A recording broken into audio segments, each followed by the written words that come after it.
सत्ता में आगे बढ़ते हैं और बात करते हैं अमेरिकी राष्ट्रपति डोनाल्ड ट्रंप की, जो दो तरह की कूटनीति पर काम कर रहे हैं। पहली किडनैप कूटनीति और दूसरी डर वाली नीति।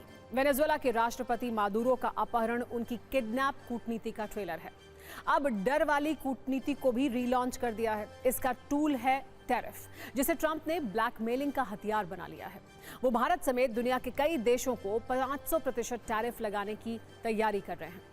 ट्रंप ने ब्रिक्स देशों की एकता को काटने के लिए ये 500% टैरिफ धार वाली तलवार उठा ली है, जिससे वो ब्रिक्स देशों को जख्म देना चाहते हैं। इसीलिए ट्रंप ने एक ऐसे बिल को मंजूरी दी है जिससे उन्हें रूस से व्यापार करने वाले देशों के खिलाफ 500% टैरिफ लगाने का अधिकार मिल जाएगा।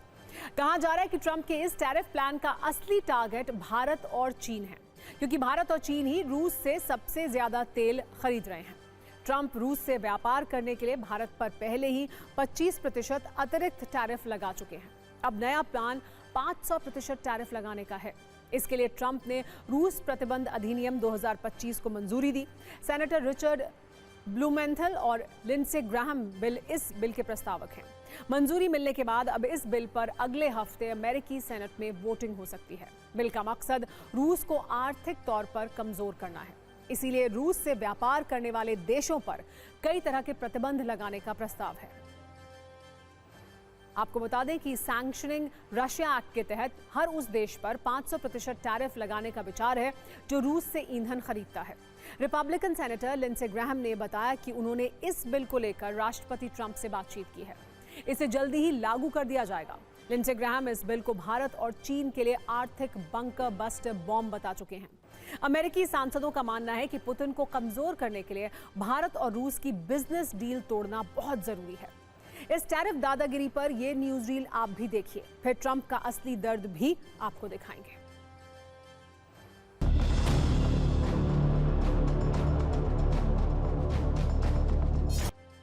अब आपको 500% टैरिफ वाले इस बिल के पीछे की असली प्लानिंग समझाते हैं। ट्रंप किसी भी कीमत पर पुतिन पर दबाव बनाना चाहते हैं।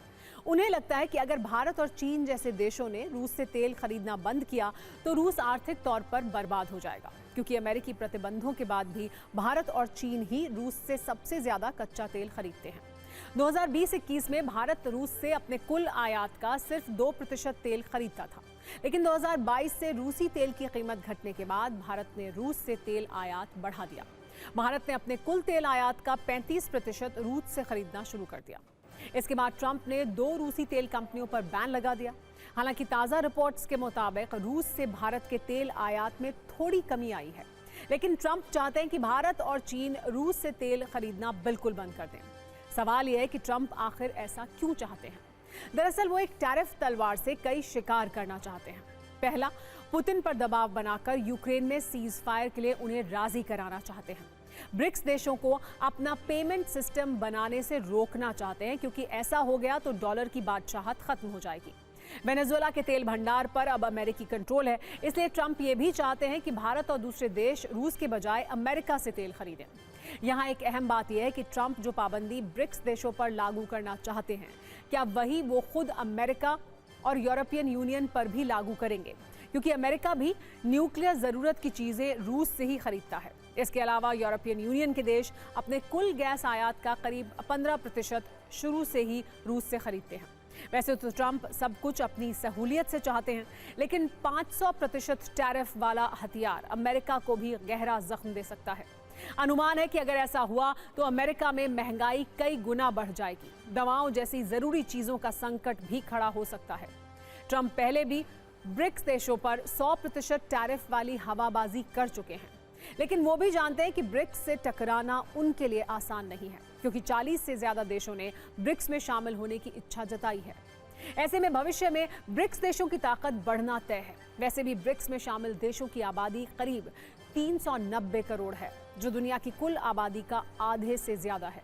ब्रिक्स के देशों का कुल क्षेत्रफल दुनिया का 30% है।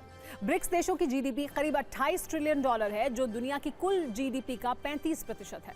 ब्रिक्स की यही ताकत ट्रंप को डरा रही है। इस डर को छिपाने के लिए ही वो बार बार टैरिफ धमकी रिलीज कर रहे हैं।